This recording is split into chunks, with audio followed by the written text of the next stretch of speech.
სტატისტიკურად დამტკიცებულია, რომ ფეხბურთელი შეხვედრაში ბურთს საშუალოდ 3 წუთის განმავლობაში ფლობს. ასე რომ მნიშვნელოვანია რას აკეთებთ თქვენ უბურთოდ ყოფნის 87 წუთის განმავლობაში. სწორედ ეს განსაზღვრავს თუ რამდენად კარგი ფეხბურთელი ხართ. ეს ფრაზა იოჰან კრუიფს ეკუთვნის.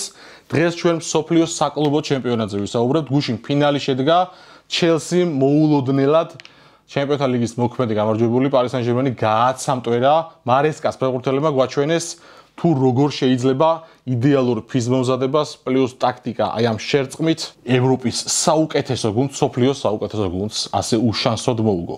ცრუცხრიანი ახალი ვიდეოთი დაბრუნდა. დღეს სეზონის ფინალი გვექნება გათამაშებად ჩვენთანაა, მოკლედ ყველაფერს ქრონოლოგიურად მივყვეთ. ახლა კი გადავიდეთ უკვე ტაქტიკურ ნაწილზე.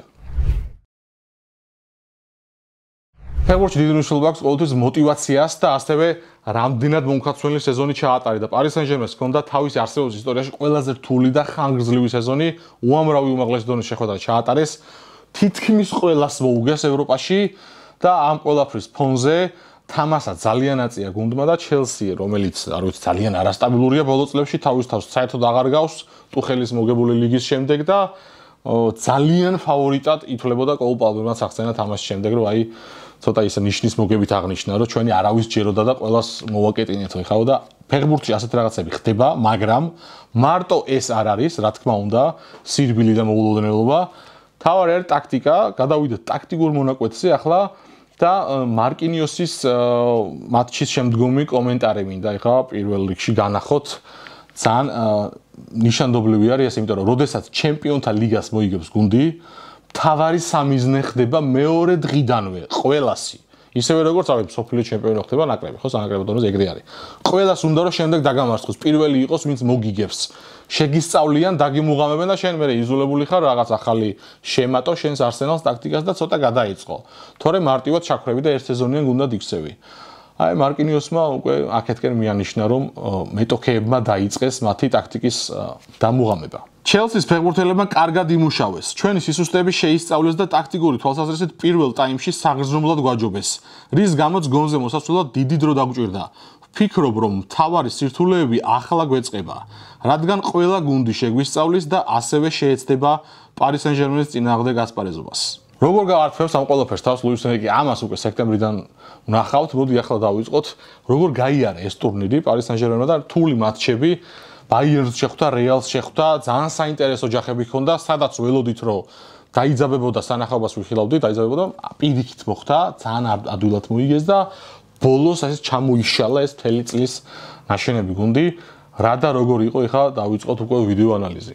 როგორ გადააკეთეს ხვიჩა კვარაცხელია და როგორ შეიცვალა მისი სათამაშო სტილი? ეს კითხვა ბევრ გულშემატკივარს აწუხებს. გვახსოვს ჩვენ 3 წლის წინანდელი კვარაცხელია, 4 წლის წინანდელი კვარაცხელია, რუბინიდან როგორ დაიწყო, შემდეგ ნაპოლიში პირველი სეზონი, უფრო მსუბუქი და ძალიან შემტევი, აგრესიული გარემარბი იყო, რომელიც 4-5 მეტოქეზე პირდაპირ მიდიოდა, ბურთის დაკარგვას არ ერიდებოდა, ასე შემდეგ, მოკლედ ეს მსგავსი სტილი გვინახავს და აი ევროპული ფეხბურთი რითიც გამოირჩევა და განსაკუთრებით იტალიური უკვე პალეტიდან იწყებს სათავეს ეს ყველაფერი.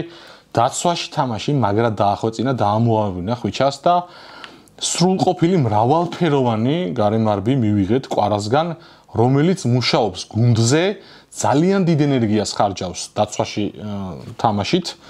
და რა ვიცი, ეს ყველაფერი ავტომატურად იწვევს, რა თქმა უნდა, შეტევაში სკილების ნაკლებობას, უკვე რესურსი გაკლდება სადღაც, იმიტომ რომ როდესაც ახალ უნარს შეიძენ და იმ მიმართულებით იხარჯები, ბუნებრივია სადღაც რაღაც დაგაკლდება. კომპიუტერი არავინ არ არის და ნუ რა ვინ დაიჯერებს ამას. და ანუ ყველას აწუხებდა ის მომენტი, რომ აი დუეს, ბარკოლას, დემბელეს, ანუ იმათ უფრო მეტი მომენტი ექნებათ, მეტი გოლი გააქვთ. რატომ ხდება ეს ყველაფერი და ბევრჯერ ამიხსნიათ ცრუცხრიანში, წინა ვიდეოებში, კვარა უფრო უკნიდან იწყებს თამაშს, ძალიან ხშირად ჩადის მეტოქის საჯარიმოსთან და შეტევაში ყოფნის დროს, ანუ უქმნის სივრცეს გუნდელებს და უფრო მეტად პასის გამკეთებელი ფეხბურთელი არის, ვიდრე რო გაიხსნას და თვითონ გაუკეთონ გადაცემა. ეს ყველაფერი არ არის რთული დასანახი, განსაკუთრებით ცრუცხრიანის მაყურებლებისთვის. ახლა მინდა განახოთ ყველაფერი კადრების მიხედვით, ვინ როგორ გადაადგილდება. დაცვაში თამაშის კადრებს ხედავთ. ეს არ არის ახალი, ამაში არაფერი, ჩემპიონთა ლიგაზეც ასე იყო.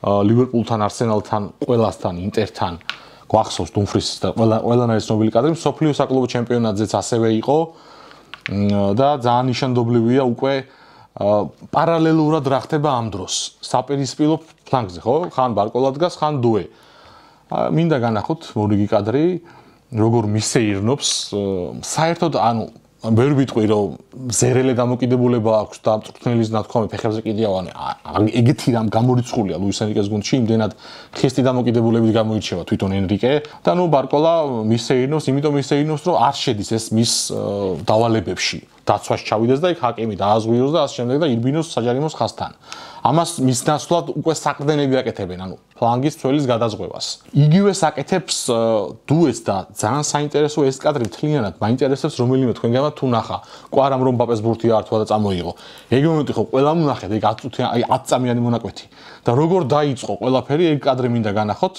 რეალი თავიდან ამ შეტევაში უტევდა საპირისპირო ფლანგიდან და აქ უკვე ანუ ამ მატჩი დუე იდგა მარჯვნივ ბარკოლას კამზე იყო აქაც ანუ არ ჩანს გარემარბი რომ უკან არის ჩასული და მცველს აზღვევს ნელ-ნელა რეალმა თამაში გადაიტანა იქეთა ფლანგზე ბურთი მიდის უკვე მბაპე კვარასკენ და აი ეხა შემოისეირნა კადრში დუემ ეხა გამოჩნდა რამდენად წინ იყო და საერთოდ არ აინტერესებდა უკან ჩასვლა აქ კიდევ ერთხელ გამოჩნდა ეს რა და უკვე მბაპემ რომ მიიღო ბურთი ფლანგზე საპირისპიროდ იმ პოზიციაზე ზუსტად როგორც მარცხნიდან იყო, წეღან რამდენიმე წამის წინ ხვიჩა იმ წამსვე ჩავიდა, დაუდგა, აართვა და ნუ მე ყველა ვნახეთ ეს მომენტი უკვე ყველა ვნახეთ. თელმა საქართველოს მიხილა ეს კადრები. სხვათა შორის აქ ჯარიმა იყო უეჭველი. მე შენელებული კადრით უკანა ხედით გამოჩნდა, რომ ყვითელი ბარათი იყო მინიმუმ. ნუ აი ეს მომენტი გავატაროთ.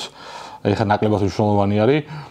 ამ კადრებიდან რაც ჩანს თავარი არის ის, რომ ფიზიკური მონაცემებით კვარაცხელია იმდენად განვითარდა და კუნთოვანმა მასამ იმდენად მოიმატა ტრავმიანობა მას დაიკლო სხვათა შორის და ამ ხრივაც ძალიან დიდი პლუსი არის ეგ რომ ყველაფერი ეწირება ანუ დაცვაში თამაშს და შეტევაში ბუნებრივია იკლებს ხვიჩას მარგი ქმედების კოეფიციენტი და არ გონია რომ ეს პრობლემა იმდენად აქტუალური იყოს და ისეთი პრობლემატური რავი როგორც კომაგები ამბობენ და მიიჩნევენ თორემ ლუის ენრიკეს რავი ადეკვატურად იმოქმედებდა და გააკეთებდა კომენტარს რავი ცვლილებას და ამ შემდეგ თუმცა ყოველ მეორე პრესკონფერენციაზე პირიქით კვაყოფილი არის კვარაცხელიას თამაშით და ძალიან ხშირად აქებს ენრიკე იმიტომ რომ რასაც ავალებს იმას ვაკეთებს რა და ეს გუნდი ასე თამაშობს და მბაპე ნეიმარი მესის დროს როგორც თამაშობდა და სამი კაცი წირო იდგა იქ ჯიბეში ხელები ჩაწყობილი და უკან არ ჩამოდიოდნენ ეგ პარი სენ-ჟერმენი გვახსოვს მეროთფინალიდან ვარდებოდა ჩემპიონთა ლიგაზე ნუ მე მგონი ეს თემა მე მგონი ამოწურეთ რა კითხვები გაქვთ ამ თემასთან დაკავშირებით მაინტერესებს რამდენად მეთანხმებით და ზოგადად რამე თუ გაქვთ დამატებით კიდევ მკითხეთ აუცილებლად წავიკითხავ კომენტარებს და დაგიბრუნეთ პასუხს ახლა ორი წამის საქმე შეგახსენებთ აუცილებლად დაალაიქეთ ვიდეო ავიდეთ დღეს მინიმუმ 2000 ლაიქამდე დაწერეთ კომენტარები ნებისმიერ თემაზე გამოუშვით კითხვა და რა თქმა უნდა კრისტალ სპორტის YouTube არხის გამოწერაც არ დაგავიწყდეთ დააფასეთ რუსხლიანის გუნდის შრომა ახლა პრესინგზე მინდა გადავიდეთ ძალიან საინტერესო ნაწილი არის და საკმაოდ ლოგიკურ ბმაში არის რეალის თამაშთან ფინალური შეხვედრა როგორც მოეპყრო და მოექცა პარი სენ-ჟერმენი რეალს ანალოგიურად აიღო და დაუტრიალა ჩელსი მერე პარი სენ-ჟერმენს. რეალის კომაგებსაც რა თქმა უნდა ჰქონდათ კითხვები და ამაზე მოკლედ ვისაუბრებ. რეალი გარდაქმნის პროცესში არის, ახალი გუნდი იქმნება, ტრანსფერებია გასაკეთებელი, პლუს დანაკლისიც იყო, მოკლედ საერთოდ სხვა გუნდი იქმნება მადრიდის რეალში და ანჩელოტის ფორმაციის გუნდმა უკვე შარშანდელ სეზონშიც გამოჩნდა რომ თავი ამოწურა და ახლა პარი სენ-ჟერმენთან საომრად ეს გუნდი ჯერ არ იყო მზად. ჯერ მბაპე ვინისიუსის ეს ეგოების კონფლიქტი არის დასარეგულირებელი, დაცვა და საყრდენი ზონა დასალაგებელი, მოკლედ რეალი ანუ ჯერჯერობით შეგვიძლია ვთქვათ რომ ნულიდან იწყებს და საერთოდ არ იყო საგანგაშო ეს წაგება, უბრალოდ ანგარიში ძალიან ყვიროდა და რო არა ეს ინდივიდუალური შეცდომები და ჰუისენის ტრავმა, ალბათ სადღაც 2-0-ს ან 3-1-ს წააგებდნენ. უფრო მისაღები იქნებოდა სხვაობა სავარაუდოდ. პრესინგს მინდა დაუბრუნდე, როგორ ეთამაშებოდა თვითონ პარი სენ-ჟერმენი რეალს, რანაირ პრესინგს მიმართავდნენ, რა ახლოს იდგნენ კურტუასთან და ბურთი ვერ ამოქონდა რეალს რა ვიცით მარტივად კროსი მოდრიჩიდან მოყოლებული როგორ უყართ მოკლე პასებით ამოსვლა და იძულებული იყო კურტუა რომ მაღალი პასით ბურთი ამოეტანა და შემდეგ ერთადროულების შედეგად კარგავდნენ ძალიან ბევრჯერ მოხდა ეს რა თითქოს იცოდნენ რას აპირებდა რეალი და მეტის შანსი მათ არ ქონდათ რა ძალიან მარტივად შეისწავლეს და გაუკეთეს ყველაფერი და ანალოგიურად ანუ როცა პასუხის გაცემა უნდოდა მადრიდელებს და 5-6-7 კაცი ამ პრესს მიმართავდნენ, აი ასე ეპყრობოდა Paris Saint-Germain უმარტივესად ამოდიოდნენ და საყრდენ ზონაში რამხელა ჩავარდნა აქვს და გიულერმა რო იქ არ უნდა ითამაშოს, კიდევ ერთხელ გამოჩნდა ეს ორ პასში უჭრიდნენ ცენტრს და განლაგებაც კატასტროფულად არასწორი იყო რეალის ფეხბურთელების, მაგრამ ამ ყველაფერმა არ იმუშავა ჩელსისთან, იმიტომ რომ ჩელსი დიდი ხანია მიიწევს ამ წერტილისკენ, დიდი ხანია მარესკა გეგმავს ამ ყველაფერს, ნელ-ნელა უმატებს ეს გუნდი, არ აქვს იმიჯი რომ რაღაცა City Liverpool-ის დონეზეა და ფავორიტებში უნდა ჩაითვალოს. პირიქით ეს ჩელსი არის ასოცირდება არასტაბილურობასთან, გაფლანგულ მილიონებთან უამრავი ტრანსფერი გააკეთეს და ვერავინ გაუმართლა თითქმის და რაღაც ისეთი იმიჯი აქვს, რა ფავორიტი არ იყო რა, 4 და რაღაც ქონდა კოეფიციენტი თუ არ ვშთები ასევე მოგებაზე ფინალში. და ეს ნელ-ნელა ფარული ფავორიტი, ჩუმად შვიდად ყველანაირი წნეხის გარეშე და ესეთ რაღაც გაუკეთეს. გაშიფრეს ერთი-ერთი შეისწავლეს Paris Saint-Germain-ის პრესინგი და მთავარი რაც იყო ნახევარ დაცვაში აჯობეს პარიზელებს. კაისედო, ენსო ჯეიმსის ტრიომ უბრალოდ შეჭამა რუისი, ვიტინია და ნევეში მოედნიდან გააქრო. აქ კადრებში ხედავთ რავი, ესე როგორ აჯობო ამ Paris Saint-Germain-ს ესეთ მოკლე ვადაში ვერ წარმოვიდგენდი სადღაც რავი დეკემბერი, თებერვლისკენ ველოდი ალბათ უფრო ვინმე რო დაუბუღამებდა ასე ვთქვათ Paris Saint-Germain-ს, მაგრამ ამ ზაფხულშივე ვიხილოთ ყველაფერი. ეს იყო ვარჯიშებზე დამუშავებული, მაგრამ გარდა ამისა, მარტო ამოტანა არ არის, უკვე გოლამდე როგორ მიდიოდა და რას აკეთებდა ჩელსი, ეს არის ძალიან საინტერესო სანახავი. მარესკას გუნდმა ტაქტიკურად იმუშავა უბრალოდ შთამბეჭდავად და ნაკლი, რომელიც თითქოს პარიზელებს არ ჰქონდათ და უძლეველი ფლანგი იყო მარცხნივ, კვარაცხელია მენდეშის დუეტი, გამოჩნდა რომ ეგრე საერთოდ არ ყოფილა. გადავიდეთ ახლა უძლებელ დუეტზე, კვარაცხელია მენდეში, გააქრეს სალაჰი, საკა, ყველა შეჭამეს, ყველა და ყველაფერი დუმფრის რაც უქნეს, ეგეც ვიცით. და თითქოს ანუ აქედან აქცენტი არ უნდა გაეკეთებინა ჩელსის და უფრო მარცხნიდან შეუტევდა ესეთი მოლოდინი იყო რა, რომ აქედან ამათთან დატაკებას აზრი არა აქვს ესეთი აზრი მუსირებდა. მაგრამ რა პრობლემა ჰქონია თურმე ახლა ჩვენს ოქროს დუეტს. ჩელსის არ შეუტევია აქედან პოზიციურად, ანუ მასირებული შეტევები ხო იცით რაც არის, გარემარბი უტევს, იქ მარჯვენა მცველი ჩარბენას აკეთებს, ერთ-ერთი ცენტრალური ნახევარმცველი ცხრიანთან ერთად ცოტა აქეთ შემოდის, რომ კომბინაცია მოიხაზოს, მოკლედ ასეთი რამდენჯერაც დაუპირა ვინმე Paris Saint-Germain-ს გასულ სეზონში. ყოველთვის კომპაქტურად იქ დროულად კვარა უკან ჩადიოდა, გუნდური ზონური დაცვა და ძალიან მაგრად იყვნენ აზღობდნენ ერთმანეთს. და ხედავთ ბაიერნთანაც იგივე ანალოგიური რამ იყო, საშა ბოი მარჯვენაცველი ბაიერნის ასულია შეტევაში და კვარა სადამდე ჩაყვა, მენდეშზე უკან რეას აქ და ნუ ყველაფერი ისე იყო, როგორც ყოფილიყო რიგზე. აქ ამან იმუშავა. ჩელსი მასე არ ითამაშა, მარესკამ შეისწავლა დატოვებული სივრცეები, დაცვასა და ნახევარ დაცვას შეტევას შორის, ანუ ხაზებს შორის რამდენი წამით ტოვებს ლუის ენრიკეს გუნდის სივრცეს. აი გაშიფრეს საცვენო შტაბში იდეალურად შეასრულეს, აი საჭადრაკო პარტია იყო და 20, 30, 40 მეტრიანი გადაგდებული პასები, კონტრშეტევები, ნახევრად კონტრშეტევები, კადრებსაც ხედავთ გოლების მომენტში, ამან იმუშავა, ანუ ვერ ასწრებდა ფიზიკურად იგივე კვარა ჩასვლას, თუნდაც საყრდენი ჩასვლას, დაზღვევას, ვერ ხვდებოდნენ რომ ასეთი იერიში იყო მოსალოდნელი და მალო გუსტო მარჯვენა მცველი ამ ყველაფერში არის ერთ-ერთი მთავარი მოქმედი პირი. არ ელოდა Paris Saint-Germain არც კვარა, არც რომელიმე ცენტრალური ნახევარმცველი, რომ ამ სიტუაციაში კადრებში ჩანს ჩელსი ამას აპირებს. ანუ ვერც კი ასწრებდნენ გააზრებას და გაფიქრებას, რომ რა გველოდება, რომ გუნდი გადაეწყოს თავდაცვაზე რა. უცებ ხდებოდა ყველაფერი და ვერ ხდებოდა მენდეშის დაზღვევა, ძალიან ხშირად გუსტო რჩებოდა ან საერთოდ მარტო ფლანგზე, ან მენდეშთან ერთი-ერთზე, იგივე პალმერი. ასე ხდებოდა რა, რომელიმე ან ერთი იყო, ან მეორე და ხშირად ხდებოდა დაჯაბნა მენდეში, ანუ ასეთ სიტუაციაში, ასეთ დაჩაგრული მენდეში არ ვიცი. მოლოდინი ქონდა რომ იამალი აჯობებდა ეგრე, მაგრამ სანაკრებო დონეზე ისიც ჯიბეს ჩაისვა მენდეშმა. და აქ ნახეთ თურმე ჩელსი, რომელიცგანაც არავინ არაფერს არ ელოდა. და ძალიან საინტერესო ასევე ზონა 14-იც ჩაუვარდათ ჩემს მიერ არაერთხელ ნახსენები. 0-0-ზეც ქონდა პალმეს ყველას რო გოლი გვეგონა, ეგეთი მომენტი იყო და შემდეგ უკვე გოლის მომენტშიც უკვე გავიდა იმ სივრციდან გოლი, ანუ ყველანაირი მინუსი Paris Saint-Germain-ს, რაც ქონდა, არ ქონდა, ვიცოდით, არ ვიცოდით რომ ქონდა. ყველაფერი თურმე მარესკას შეუსწავლია და დახრიტა აგერ ჩვენი ნაკები Paris Saint-Germain-ი. ერთ-ერთი მნიშვნელოვანი მომენტი არის პალმერის პოზიცია. ერთხმად აღნიშნა Chelsea-ს ყველა მოთამაშემ და მარესკამაც თქვა, რომ ძალიან მნიშვნელოვანი იყო სწორი პოზიციის შერჩევა პალმერისთვის და ეს მოახერხეს.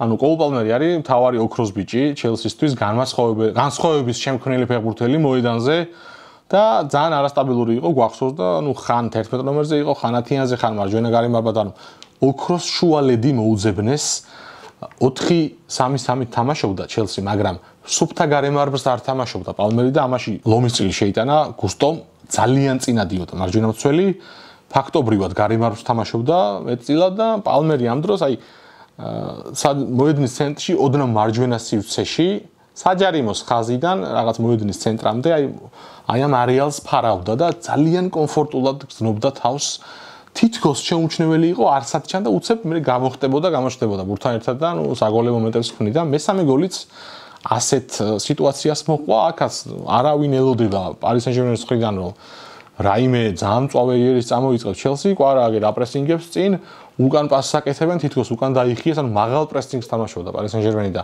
ეს მათი ხელწერაა რა და სანამ ანუ განახებთ ამ ყველაფერს ანუ მინდა რომ ძველი კადრები გავიხსენოთ Aston Villa-მ მაგალითად ასეთი მომენტები შეუქმნა რამდენიმე და ვერ გამოიყენა და ძალიან დიდი შანსი იყო რომ დასჯილიყო Paris Saint-Germain-ი ამ სიტუაციაში აქ თითქოს რაღაც კონტურები გამოიკვეთა მაგრამ ნუ კაი გავიარეთ ვერებს გავსი არაფერი მოხდარა Chelsea-ის შემთხვევაში ასეთი რამ როცა ხდებოდა ყოველ ჯერზე გადიოდა გოლი და ნუ აქაც გადაკიდებული ბურთი აი ყველაფერი კარგად ჩანს არა უკან პასი პალმერი არ არის კადრში ცენტრიდან უცებ შემოვიდა ჩამოიწია სივრცეში მიიღო და წამებში დაიძრა ნუ ვერ ასწრებს გუნდი ვერც ერთი ნახევარმცველი ვერც ხვიჩა უკან ჩასვლას მენდეში იქეთ გუსტოსთან გატყუებული ეს გუსტო ანუ რეაქტი არ ვიცი ძალიან სწრაფი არის რა მალე ადის ტიპი პროსტა შეტევაში მე არ ვიცი რა არანორმალური ენერგიის პატრონი არის და ანუ აქ ჩავარდა რა თქმა უნდა საყრდენი ზონა ისევ ბერალდომაც ვერ დაიჭირა ჟოაო პედრო და ძალიან მაგარი გოლი გავიდა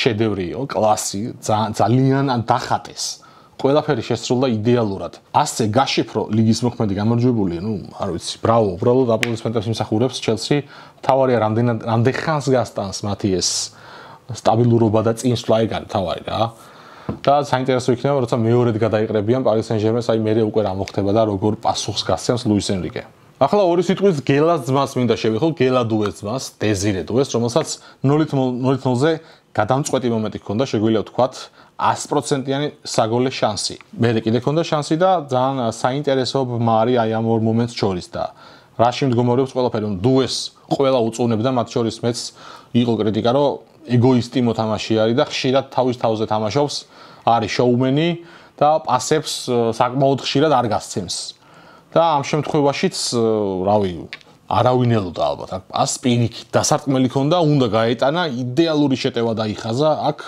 კადრიც მინდა განახოთ ანუ ჯერ აქ იყო მანევრი ძალიან სერიოზული მანევრი ჩემპიონთა ლიგის მატჩები გაგვახსენა Paris Saint-Germain-მა ხვიჩამ შეიწია ცენტრისკენ ცხრიანზე გადმოვიდა დემბელე მარცხნივ იქ მანევრი გააკეთა რუისმა ფორვარდის პოზიციაზე ყარასაც უცველი ყაჩალობა ყავს ამოტყვებული და ყველაფერი მაგრა დაიხაზა რა რუისის შესანიშნავი პასი და რა აქ დაარტყას და აიტანოს უნდა რა და რატომღაც გადაწყვიტა რომ უნდა გაეკეთებინა პასი. ნუ სარეალ კარებში შეეგორებინა გუნდელს და ძალიან დიდი მოულოდნელობა იყო ასეთი სულგრძელობა და გუნდური თამაში დუესგან და ბოლოს უკვე 3-0-ზე კიდე ქონდა მომენტი მენდეშმა მაგარი პასი გაუკეთა იქ კერდით სერიოზული ბურთი გააჩერა და ყველა რო ველოდით რომ იქ რუის გააყოლებდა დასარტყველზე აქ ამჯერად ძველი დუე დაბრუნდა და ისევ თავის თავზე აიღო და დაკარგა.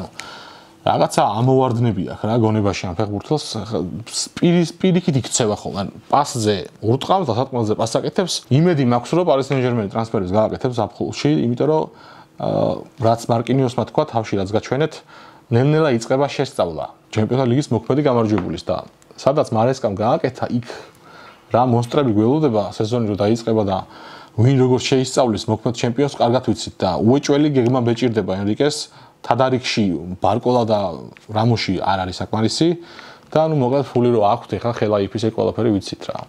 რას ფიქრობთ თქვენ ამ ყველაფერზე განული მსოფლიო საკლუბო ჩემპიონატზე როგორ მოგეწონათ დაწერეთ კომენტარები თამაშებზე ყველაფერზე აი მაგალითად მინდვრებზე ჩემას მოგახსენებთ და კლიმატზე მე მზად ვარ რომ რავი ღამე გავათენო ავდგე 5 საათზე უყურო თამაშს ოღონდ აი ესეთი ცოდვილობა არ ვიხილო ტელევიზორში შუა დღის 2-ზე და 3-ზე თამაშობდნენ ტიპები რავი 30-36 გრადუს სიცხეში თან ტენიანობა რამხელა მინდვრების საშინლად ცველი არის პირობები არის ძალიან ცუდი და ამერიკაში რატოღაც ყველა სტადიონი არის ღია ანუ გადახურული ტრიბუნები იქ მარტო ვნახე Mercedes-Benz არენაზე Inter Miami Paris Saint-Germain-ის თამაში სხვა სტადიონი დახურული არ იყო და საშინელება არ ვიცი ანუ ესეთ პირობებში კიდე დღე ითამაშო ნუ ჯობს რომ ღამით ჩაატარო და ჩვენ ჟანდაბას ავდგებით გავიგვიზებთ ფეხბურთის ყურება მირჩევნია მე პირადად ვიდრე გამოძინებულმა რაღაცა ცოდვილობას ვადევნო თვალი თქვენ რას ფიქრობთ ამ ყველაფერზე ზოგადად შევაფასოთ ეს ტურნირი Paris Saint-Germain-ის თამაში რეალი ბაიერნი ყველა კომენტარები გამოუშვით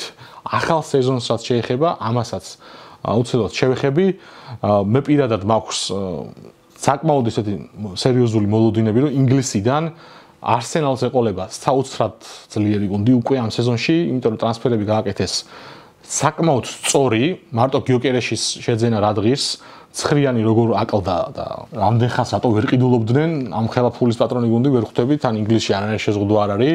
ლივერპული ძალიან გაძლიერდა იგივე ვიცი და ფრიმპონგი იყიდეს და არ ჩერდებიან. ნუ მამარდა ისედაც მაგათი იყო და აწი გოლსაც აღარ გაუშვებენ ეგენი. სიტისაც იმდენი ფული აქვს რომ გვარდიოლა ესე არ დაჯდება საშანდელი სეზონის შემდეგ. ჩელსიზე აგერ ვისაუბრეთ.